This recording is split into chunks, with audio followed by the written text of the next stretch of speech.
awake, hear the birds and see the sun. Side by side our fears are done. Oh, the good times just begun. Oh, we know what we have, let's hold on tight. Found what we're looking for in life. Call us crazy, but things are finally right. With you and I, the future is bright.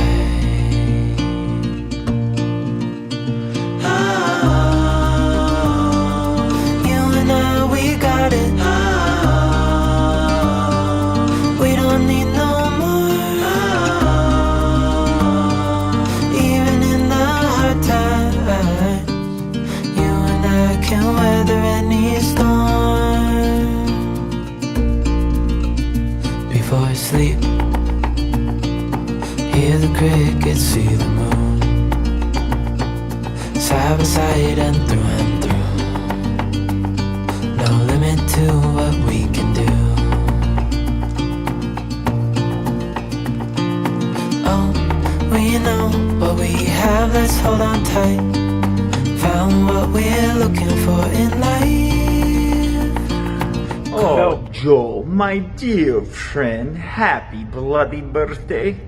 Just wanted you to know I'm coming by tonight for drinks for your birthday. And if you don't have two gorgeous, beautiful, tasty morsels there for me, you know what? It will be your last. So have a very good day. See you later.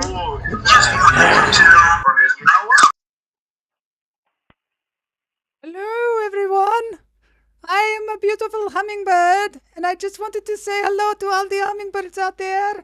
And welcome to Lunch Therapy. Today we have a very exciting show.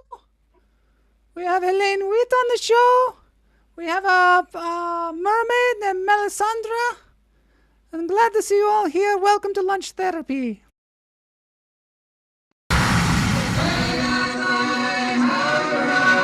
I'm gonna get myself a modem. I'm gonna get myself a modem. I'm gonna get myself a modem. I'm gonna get myself a modem. I'm gonna get myself a modem. I'm gonna get myself a modem.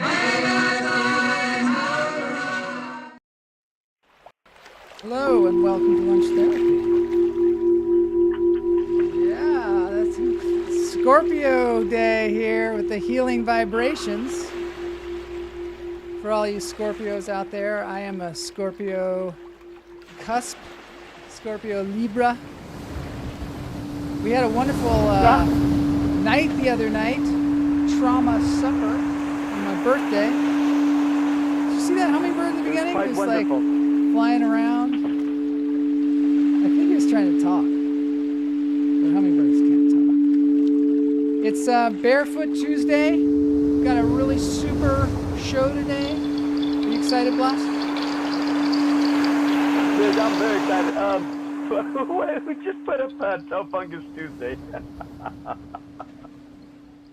What'd you say? Somebody just put up Toe Fungus Tuesday. Toe Fungus Tuesday. That's right, Toe Fungus Tuesday. All right. So behind us is... Thanks so much. Thanks so much for tuning in Sunday night for Joel's birthday, man. All you guys that came in, all the hummingbirds that came in, signed in and hanging out with us. That was really cool. That was super fun. That was super fun. Yeah. You sound like you're in like a phone booth or something. Like something's going on. Do I? I'm still congested, man. My weekend just tore me apart. No, it's not that. It's like you're talking in just like a toy microphone or something. Something's going on with your sound. I don't know what's happening. But change it, because you got to lead the breath. The bowls and the ocean are blowing out your voices. Yeah, they were. I think maybe I got it handled now. What's the ocean? Oh, there's ocean in this. Well, Blas fixes What about that? Am I getting interference there? It sounds about the same. But anyway, here we go. I'm going to lead the breathing because Blas, I can't hear him that well. Here we go. In through the nose, out through the toes. Okay, Blas, you got to go. just got Blas off the screen. Let it go. Don't worry, he's coming back. But I don't know. Somebody was knocking at the door. Somebody was ringing the bell. We can't have that here. In through the nose, out through the toes. Hold it. Let it go. Sorry, I had to let Blas go. He had a speaker problem, or a microphone problem, and then it was doing this other thing that was happening before the show. And Blas told me, if that happens, just let him go. He'll come back. I know, I kicked him out. Can you believe it? Kicked him out. Let's see if he can come back. It's the same thing. You got the knocking at the door. In through the nose, out through the toes. Blas is going. Hold it. Let it go. It's a little rough start. I'm going to show a video from the trauma supper. When we did trauma supper, we had these videos that people sent in, but we were unable to play them. And now I've got one from Alexander, Blas's son.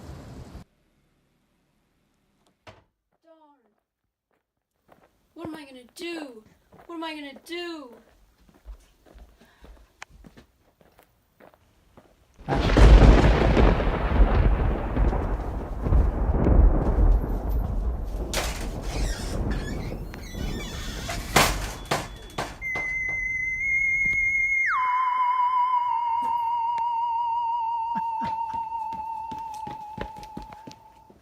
What am I gonna do?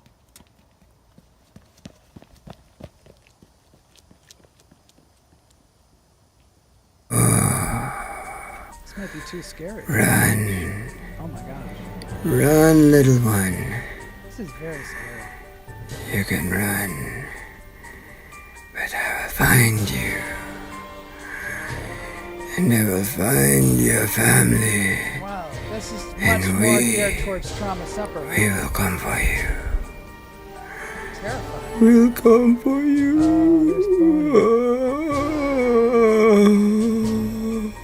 His dog. I don't know what his dog is called. I'll call my army, and we will come to the surface of this earth and get you, little one.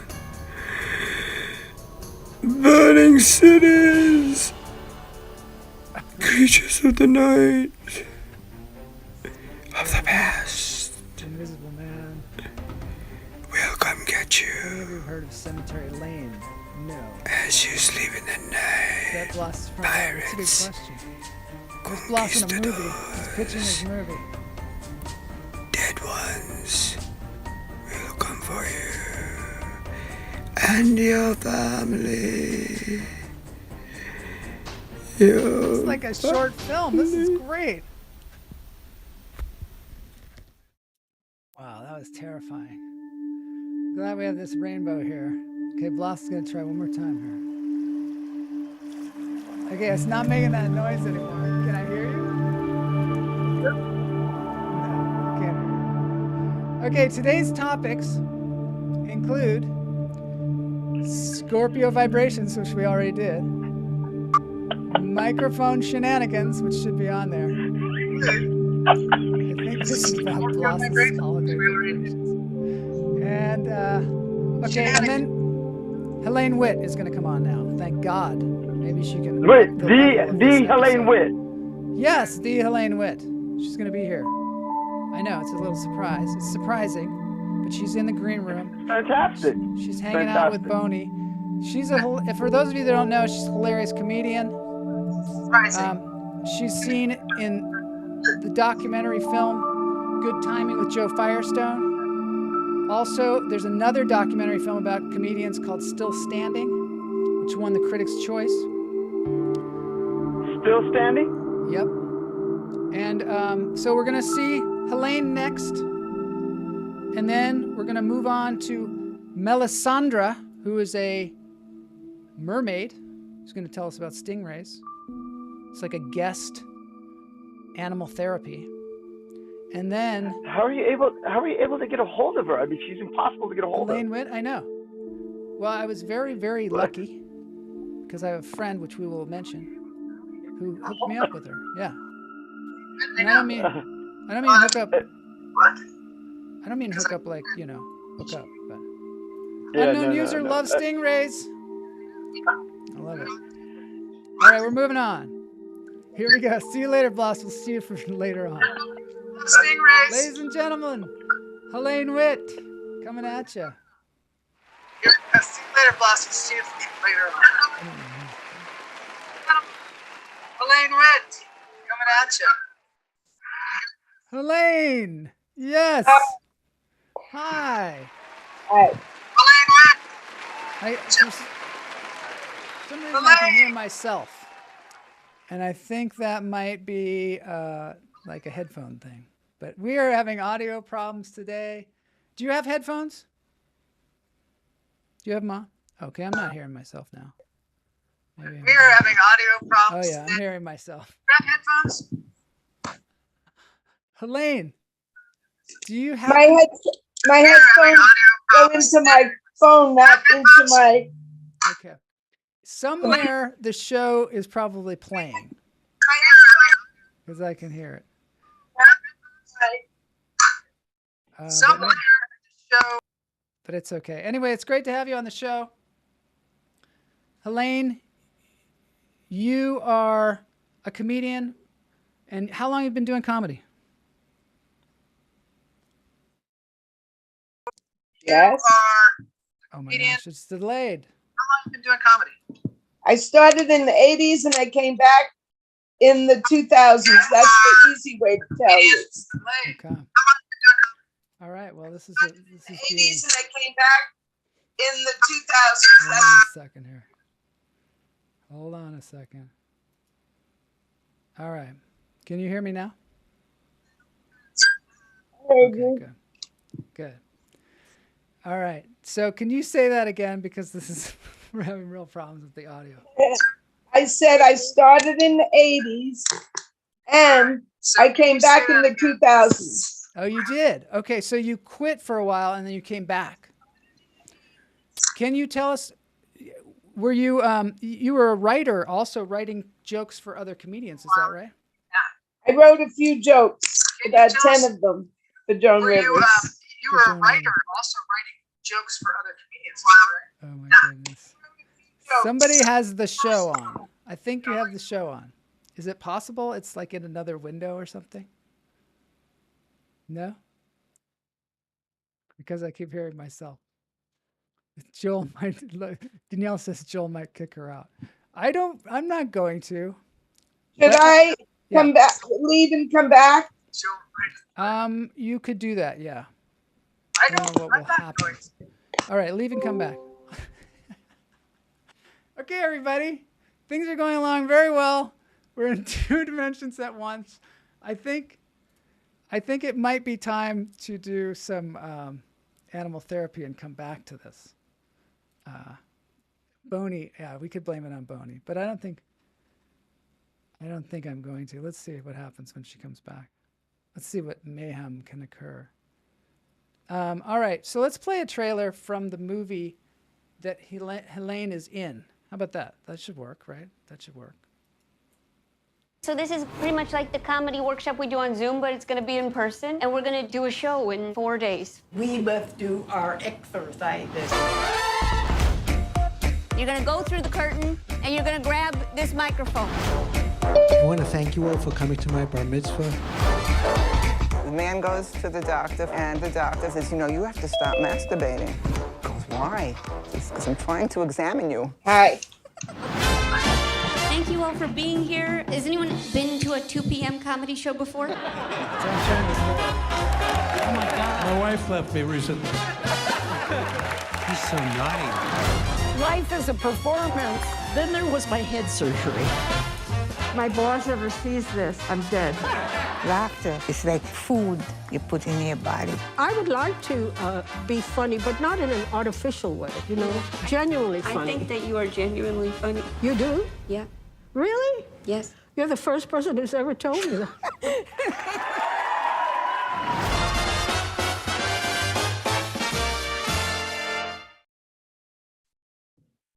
All right. Yeah, that looks good. Thank that you. looks like a really good show. Thank you. Can you tell me how that came about? Yes, I can. It's so crazy. I go to something called jokezoom.com 6 days a week for free. Anyone who's done stand-up 3 times in their lives could go to it. It's like a class. And I said to my friend who lives in Manhattan, how would you like to come to this thing during the pandemic? She said, I have my own class. I said, I'll go to yours. And hers is in a senior center, but they went on Zoom, and her class is different. Joe Firestone taught improv. She's a comic. She's a writer. She just throws out scenarios, and people like Hollywood Squares, people on the Zoom pop out answers. The next thing you know, she pitched the idea of a class meeting in person after being on Zoom during the pandemic.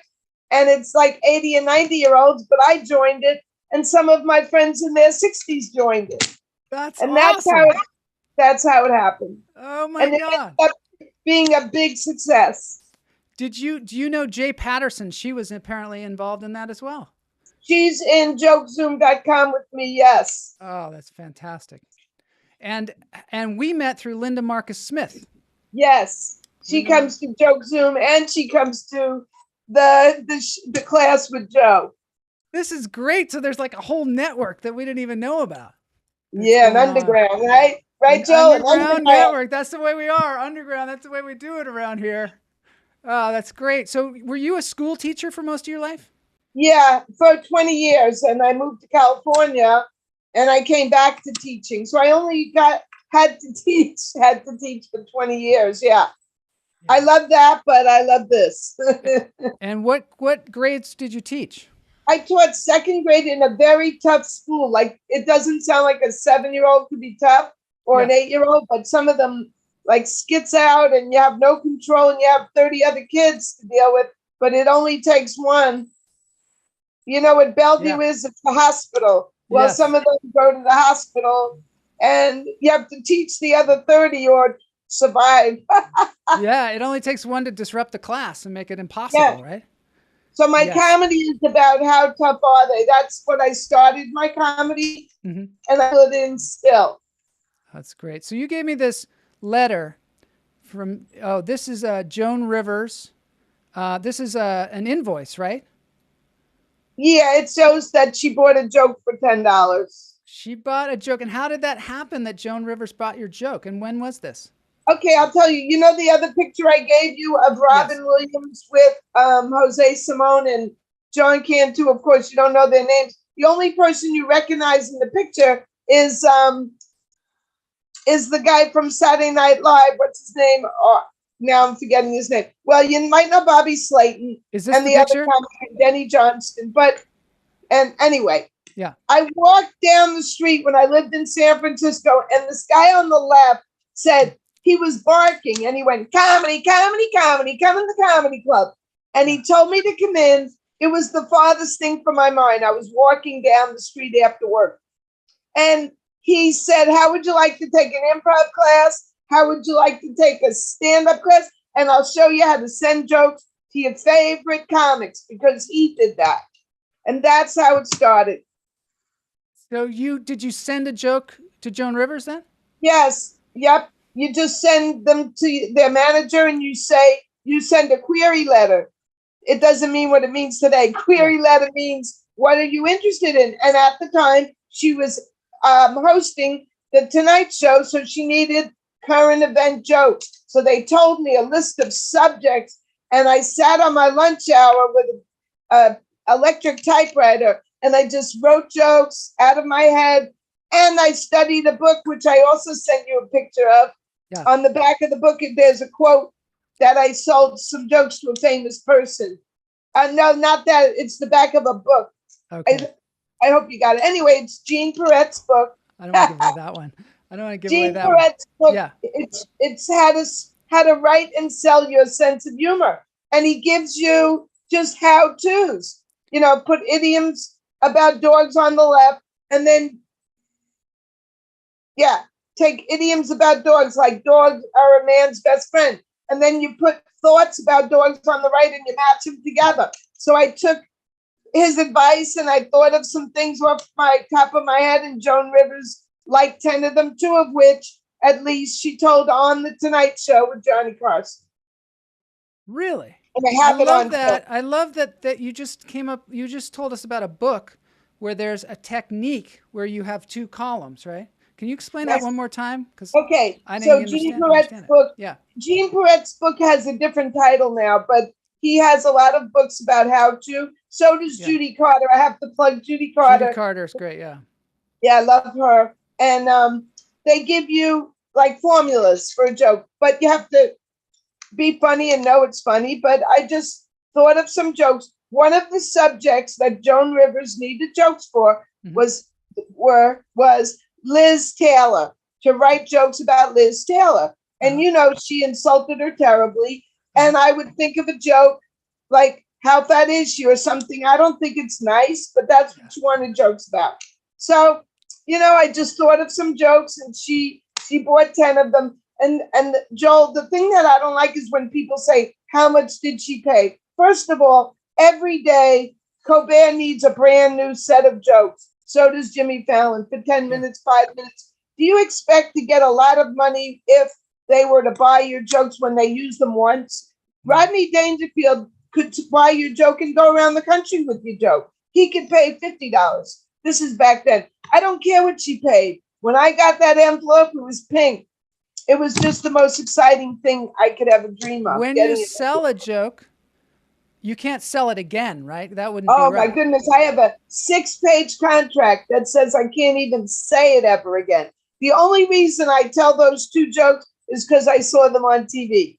The rest of the jokes, even Linda Marcus Smith doesn't know them. Because they've already been done. They've already been done in a very public venue. You sold the rights of that joke away. Because in the movie, isn't there a scene where you tell a joke and then they show Joan Rivers telling the joke? You know what? They got permission from the Johnny Carson estate. I'm very proud of that, to show that segment. But I have it on the segment. Once she told it on TV, I think I could tell it. But the other 8 jokes, I'll never utter them. I remember Joan. Did you ever see that documentary of Joan Rivers where she has like a filing cabinet of jokes? Yes, I love it. Cards and she goes through them. I hope I'm in there. I hope I'm incredible. In there. Yes. Yeah. Do you? Very proud of it. And I just want to say this. I forgot what I was going to say. It's about. I don't know. Go ahead. Don't worry. I interrupted you. The room that you're in right now is called the Beatles room. Can you tell us a little bit about that? Yeah, you know, and when I was in high school, the Beatles came out, because I'm old, and in 1964, and I was so into the Beatles that I dreamt of meeting them someday, and I blew out my candles, and all my friends did. We blew out our Sweet 16 candles. We're going to meet the Beatles. Well, I saved up my pennies, and I was in college already, and I went to England on a student boat, and my mother said, you better not be going to England for those Beatles. You better be going on that tour of the museums. No way. I lied to my mother. I regret that. But I went and stood at Abbey Road every day. We just stood there. And you see the picture of Paul and I walking. Paul would walk from his house. That one. Yeah. Paul That's you with Paul McCartney. Yeah. And which one are you? And my friend Jude. That's me with the little purse, with the tan purse. And your friend Judy is on there? Jude, like, hey, Jude. Her name's Judy. Oh, yeah. Her name is Jude? Yeah. Her name was Jude, and it was before that song. Yeah. Do you think it's named after her? Well, we can't prove it because that song's about Julian Lennon. So I don't even go there. But Paul knew us. I mean, we'd walk, and we weren't the only ones. We'd walk. Paul lives near Abbey Road. No secret. Really? And he walked from his house to Abbey Road every day, so we'd wait. They came in the afternoon. They left in the middle of the night, and the train stopped running. So, we stayed out with blankets because in England it's cold in the summer. So we'd stay out there with blankets, and there weren't English fans waiting in the middle of the night like some of us, a couple of us. I have friends I'm still friends with from that day. Oh my gosh, that's Who great. took most of the pictures? My friend a picture with you and John Lennon? Kathy took that. That was, Hey Jude was made. It's called Trident Studios. It's an alley where prostitutes used to be. And like once in a while, bad things happen on that street. Like men would be running after people, and John didn't like us waiting there. They only filmed there for a little while. I mean, recorded there, but they recorded Hey Jude there, and I peeked through the window. Wow. But I talked to him. I met him in New York first. See this picture? I met him in New York first. And that picture I never published. You're in that picture too? Yeah, my nose is. That's a great picture. Your nose is in the Thank picture. you. That's good. Yeah. But Paul McCartney has my picture in his new book, which, that's a whole other story. Yeah. Yeah. Do you want to get into that story right now? Well, I'll just say this. My brother has a CD label for jazz. And if someone were to sing Blackbird, which a woman did, my brother has to get copyright. But there's my picture in Paul's book. Nobody asked my permission. Right. Well, you do what you can. Yeah. I mean, maybe you should write him a letter. By the same token, we had a guest on the show who sang Hey Jude as a benefit for his son who had, I believe, cancer. And he played it on YouTube, and he sent Paul royalties from the money that they made. And Paul said, "I don't want it." Oh, that's beautiful. So at least there's a little bit of balance there. A little bit. Yeah, Paul's a very generous guy. Very. Yeah. That guy's name is Mike Massey. He's a wonderful musician that's out there. He does these incredible cover songs. All right. So what is the other movie that you're in? You're in two movies. Oh, thank you. So we have a friend, Linda and I, a very good friend named George Saltz. He's like a Borscht Belt, Catskills comedian who started at 80 years old. He tried it at 17 and he went back 62, do the math, years later. And he has a wacky friend. Her name is Natalie K. Levant. She has bleached red hair. She has tattoos. She wears boots. She's 90 years old and she's dirty and she's amazing. And Elizabeth McDonough, her middle name is Zephyrine. Elizabeth Zephyrine McDonough made a documentary, and every time we'd be at the open mic or the show, I'd be there, George would be there, and she filmed it and made a documentary about them, and it's on New York Magazine now. It's called Still Standing. So the reason I'm in it is, George says, did you notice when I got off, while I was on stage, I had to hold on to the mic stand. Mm-hmm. Meaning like that was unusual. And I said, I noticed that. Yeah. And he said, I don't feel well. So I said, call me. Do you want to call me when you get home? Mm-hmm. He said, no, you'll read about me in the newspaper. He was snide. And everyone in the theater, it was in a film festival, laughed. And I was the butt of the joke, like, no, don't care about me. Well, then I'm in the movie again, eating pasta before a show that we were both in. Do you eat before you go on stage? Well, that's a fancy place. It's historic George Washington. It's called the 76 House. Everyone eats dinner before. Yeah, that's a good question. I can't say, but it was funny. My brother saw it, and instead of being impressed that I'm in a movie, he went, nice shot of you eating. That's great. That's great. So you can see that movie. Where can you see that one? Oh, New York Magazine. I sent you something. Yeah.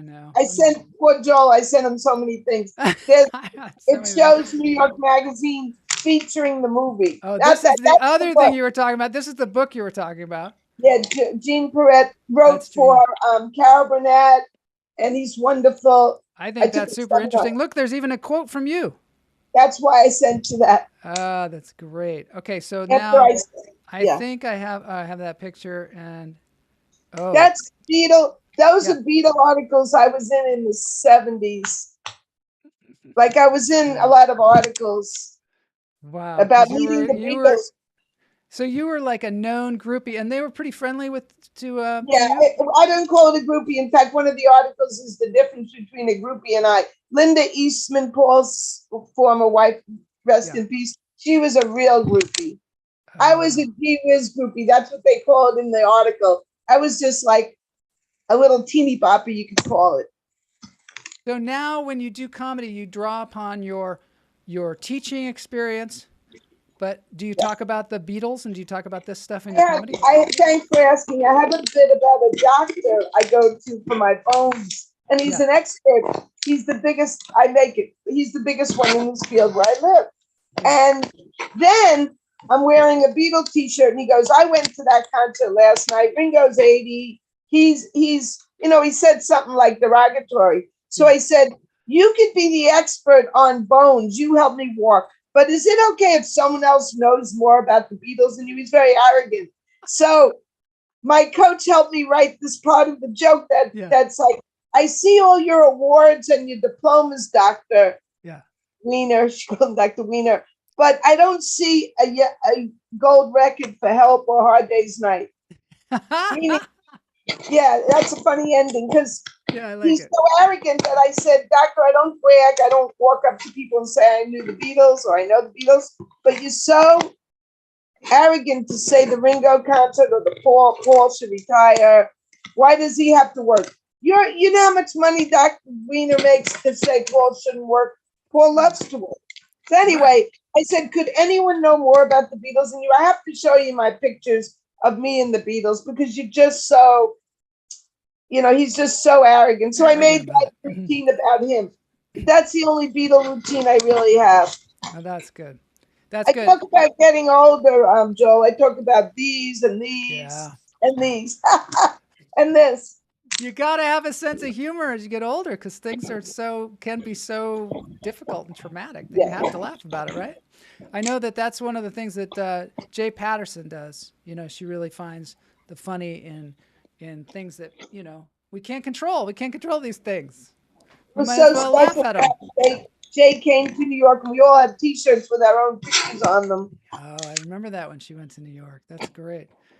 So we got to thank Linda Market Smith for putting us together. Hopefully you can be on the show again sometime. We can talk a little bit more in depth about some things. Can we just say that Linda's going to have 1,000 interviews one of these days? I know. She's how long is it? How close is she to 1,000 interviews? Oh, she'll kill me for forgetting. Not really. She has maybe 960 done.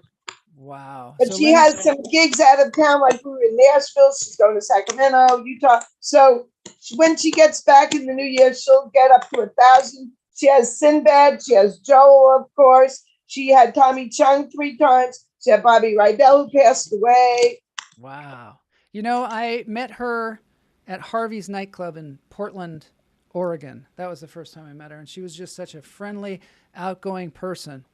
And then later on, I had her on the show, when we went into lockdown. And then she was interviewing people it was just unbelievable how many she was doing. And she did Ginny Sykes. She interviewed me, but there was something that happened where it got deleted. Oh, well, you'll have to do another one then. I know. So then we scheduled another. We just never got it together because we could never get together. We could never make it happen. Maybe she treats the famous people like Bobby Collins like she would treat you and me. Yeah, that's what's great. That's so great. All right. Well, thanks for being on the show. We appreciate it. Thank you, Joe. And I'm going to contribute to the cause if I may. All right. Thank you. Please do. And I hope everyone else does too. All right. And so Bye. that has been Helaine Witt.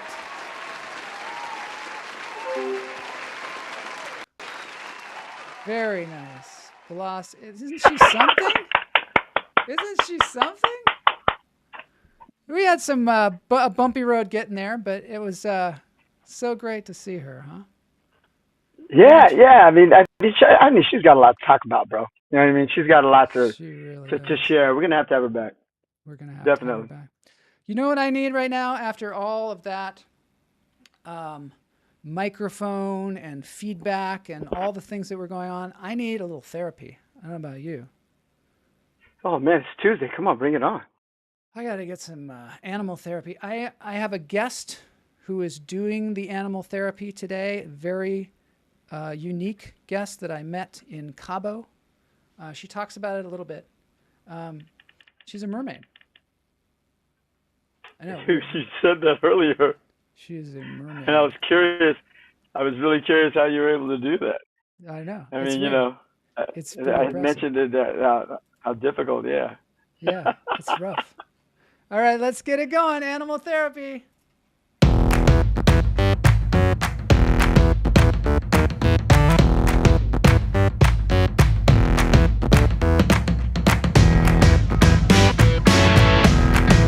Okay, wildlife therapy.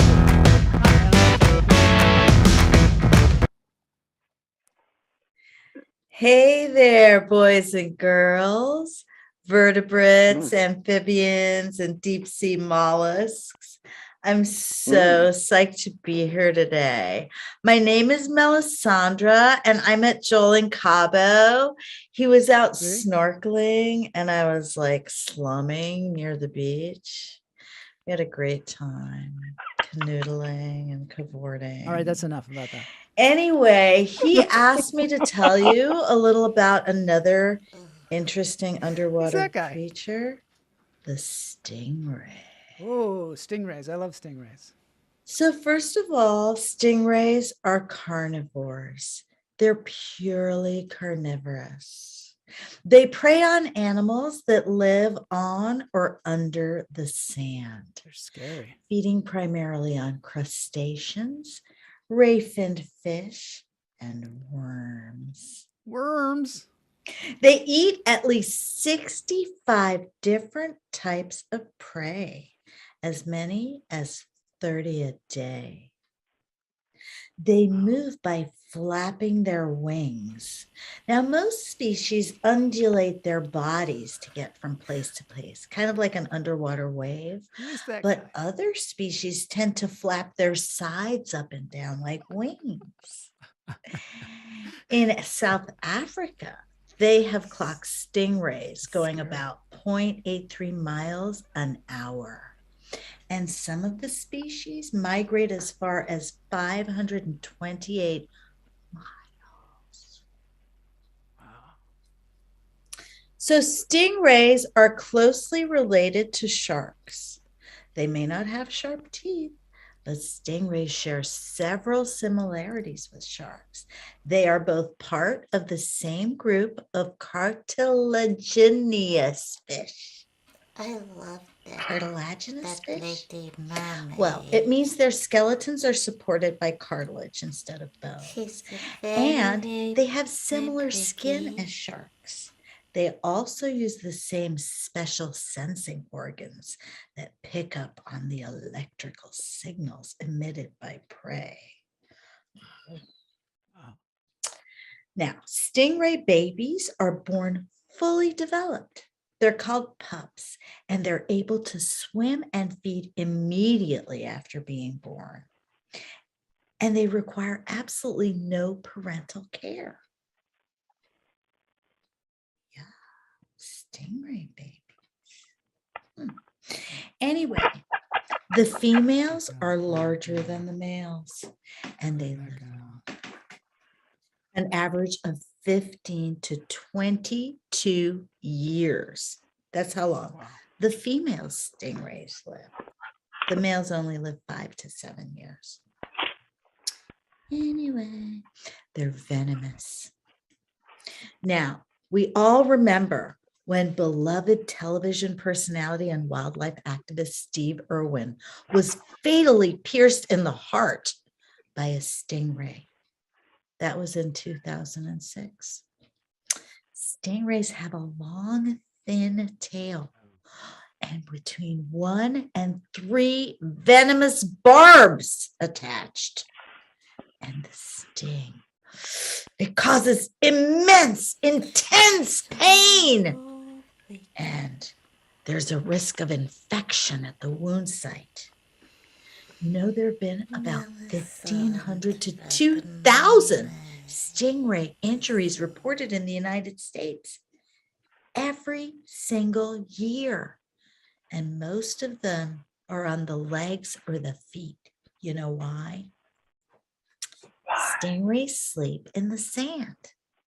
When they're resting, stingrays bury their bodies in the sand, and they leave their defensive barbs sticking out to protect themselves as they sleep. Because there's no doors or deadbolts or, alarms or anything. So that's why if you're walking around in shallow water, anywhere, any kind of water, because stingrays will be in any kind of water, not just the beach. They could be in a river.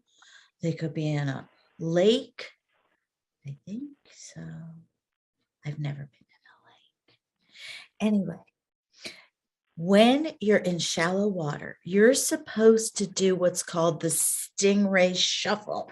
Just shuffle yourself around. That's to produce vibrations in the sand, and that will warn the stingrays that you're around, because they really don't want to have to barb you. But they will. If they have to, they will. You know what I mean? They got to protect themselves. Anyway, there are over 200 species of stingrays. Experts estimate there are about 220 different species across the world's oceans, lakes, and freshwater rivers. So really, they're just everywhere, these stingrays. The small-eye stingray is one of the ocean's rarest species. It has a wingspan of over 7 feet, white spots, and tiny little eyes. It's just so weird because they're like really big. They have teeny tiny eyes. So, and the other thing that's kind of weird is that some species of stingrays chew their food. And scientists had always thought that mammals are the only animals that evolved to chew their food. But no. They caught freshwater stingrays munching on soft fish, shrimp, and hard-shelled dragonfly nymphs. I love me some dragonfly nymphs. I like dragonflies too. Anyway, they were using high-speed cameras. They saw them munching and chomping, and that's what got them to figure out that the mammals and stingrays had evolved similar methods of breaking down food, independent of each other. Before that, they thought that mammals were the only animals that could chew their food. Look at the stingray mouth. Humans are so specious. You know what I mean? Like they think that no one can chew their food. Like we're so ridiculous. Like we just swallow everything or whatever. Like what? Sharks don't chew their food? Anyway, stingrays are different than manta rays because a manta ray's mouth is found along the front edge of its body, while a stingray's is located on the underside of its body. And manta rays do not have the barb or the stinger. And they live out in the open ocean, not on the floor. That's where the stingrays are, just down on the floor. And they can get pretty large. In 2009, a giant freshwater stingray was caught and released in Thailand that measured 14 feet. Wow. And it weighed between 700 and 800 pounds. Whoa. That's one of the largest freshwater fish ever documented. It was also estimated to be between 35 to 40 years old. Huge. Is that edible? Another really cool thing about stingrays is they can detect magnetic fields. They detect changes in the geomagnetic field, and they use that to their advantage, and they orient themselves with that magnetic information during navigation and stuff. But here's the coolest thing about stingrays. They lived at the same time as dinosaurs. Can you believe that? In 2019, they found a fossil stingray that dated over 50 million years. And that led to some molecular data that suggested that the modern stingray diverged from a sister group about 150 million years ago. What the That's fuck? almost as old as me. Oh my God. I didn't I'm know she the was that old. oldest living creature. It's cool. You can call me Mellisandra. And I'll see you next time on another wildlife therapy session, hopefully to do with underwater creatures, because that's mostly what I know. Very pretty. Yeah, that's pretty much all I know. And she's very smart. Bye. I'll call I her hope she Mellisandra. do a story about seals. Maybe she want to do a story about me. I'll call her Mellisandra.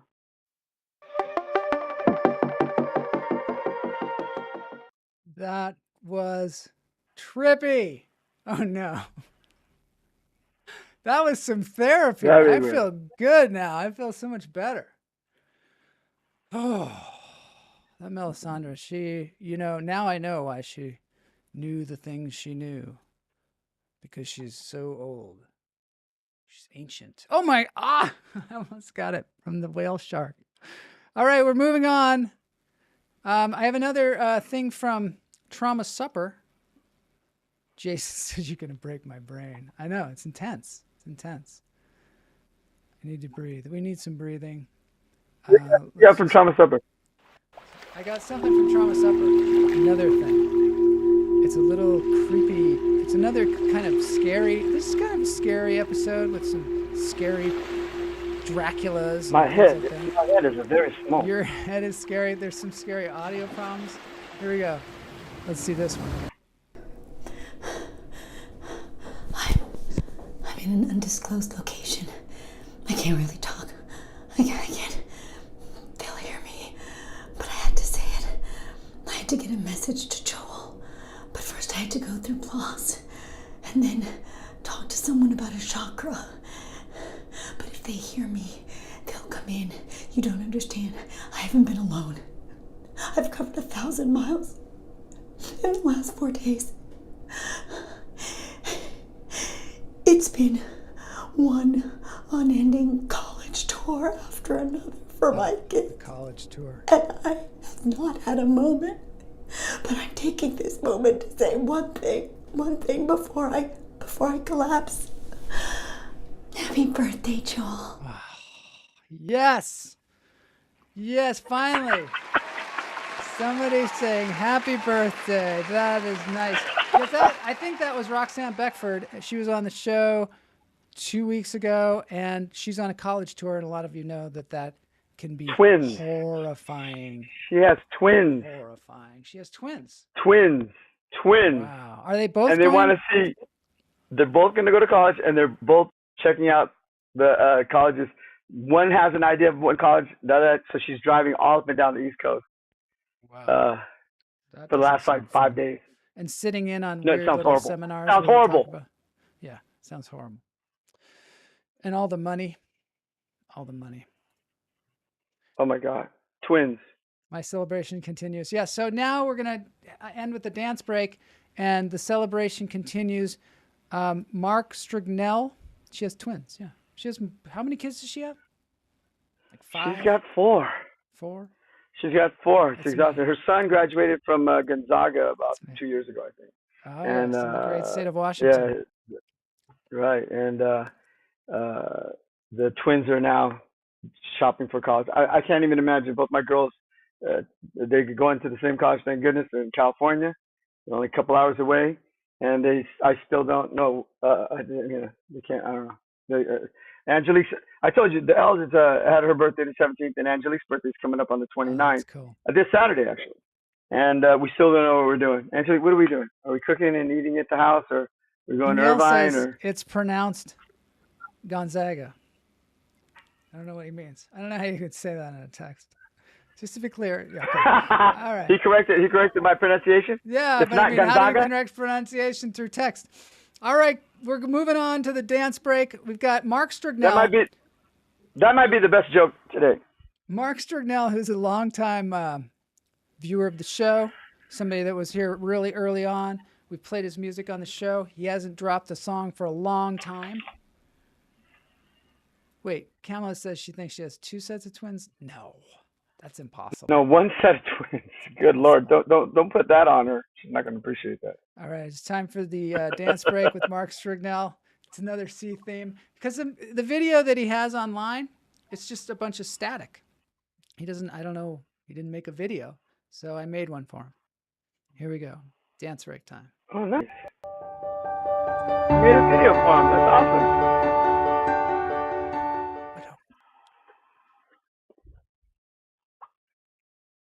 It's called Give Me Novocaine. Novocaine. I just called it Novocaine. It's a Green Day song. You know the song? I don't know.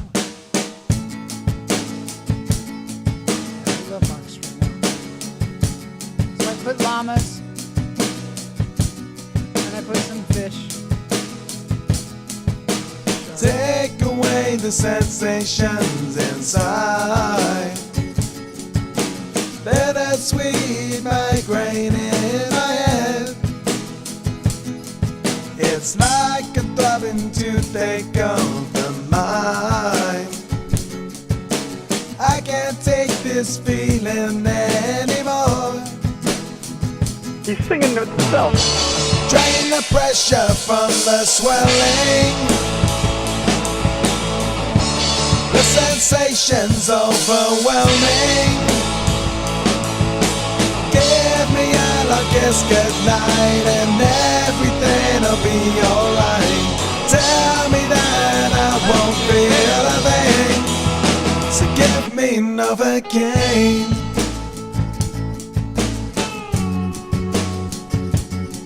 Kinda cool dancing in the ocean. Isn't it fun? Maybe you can do that fishing. Out of body and out of mind. Kiss the demons out of my dreams. I get the funny feeling that's alright. Jimmy says it's better than it. That's how you are. Helaine Drain the pressure Witt from the swelling. The sensation's overwhelming. Doing the stingrays. Give me a long kiss goodnight and everything'll be alright. Tell me that I won't feel a thing. So give me Novocaine. Happy birthday, Joel. It's your birthday week. Sound issues. I'm sorry, what? We'll try to be better. What? Huh? What issue? What issue? What? What? Turn on that loud clapping noise again.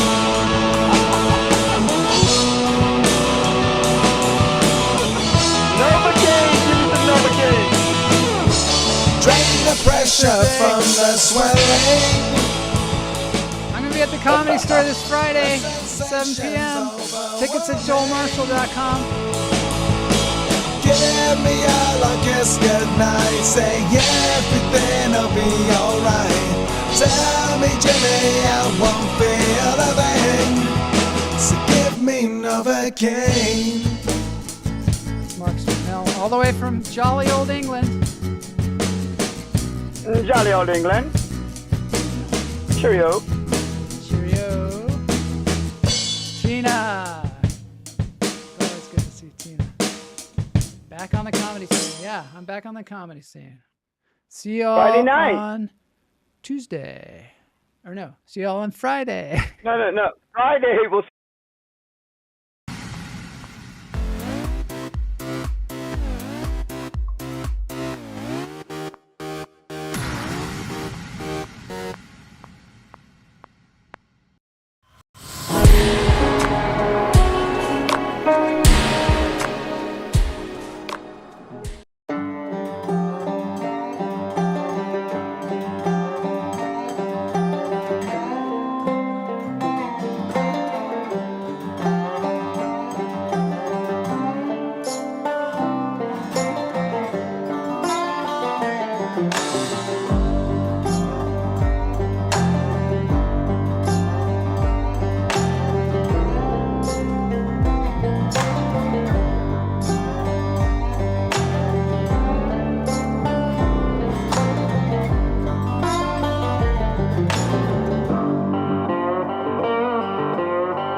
Come to the original room and that's tickets. JoeMarshall.com. Come to the show called